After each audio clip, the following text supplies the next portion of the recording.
PK Kemsley is firing back at Dorit's divorce claims again, and now newly released emails show he was warning her about their finances just months after they split. According to court documents obtained by TMZ, PK is disputing Dorit's claims that she needed to spend more than $700,000 on designer clothes to film The Real Housewives of Beverly Hills. PK argues that Bravo doesn't require Dorit to spend that kind of money on clothing, jewelry, glam, handbags, or stylists. Instead, he claims that those are personal lifestyle expenses, not job requirements, and points out that many of those items can still be worn when she's not filming. This comes after Dorit argued in her own court filing that staying camera ready is part of her job on The Real Housewives of Beverly Hills. She claims she spent about $217,000 while filming season 15, plus roughly another $500,000 during previous seasons, for a total of around $713,000 over a period of about 26 months. Dorit also argued that those totals don't tell the full story because many of the items were later returned or credited if they didn't fit or weren't suitable. But the disagreement goes far beyond designer clothes. TMZ also obtained an email PK allegedly sent Dorit in June 2024, about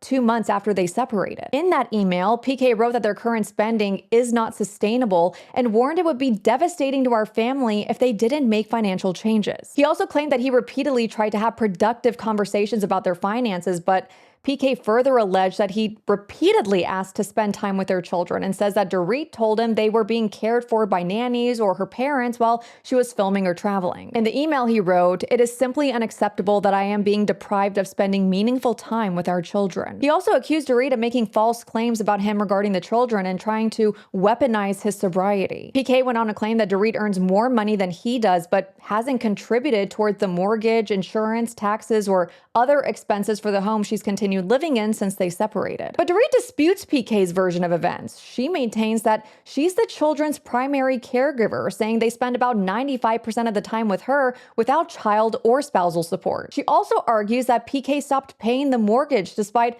allegedly having enough money to keep the home from falling into foreclosure, and she's asking the court to deny his request to sell the home where she and the children currently live. As of now, though, these are allegations made by each side in court filings and communications that were obtained by TMZ. The divorce is obviously still ongoing, and none of these claims have been resolved by the court. But do you think we'll see this play out on the next season of Real Houses of Beverly Hills if Dorit returns? And based on what's public so far, whose side do you think makes the stronger case? Let me know in the comments.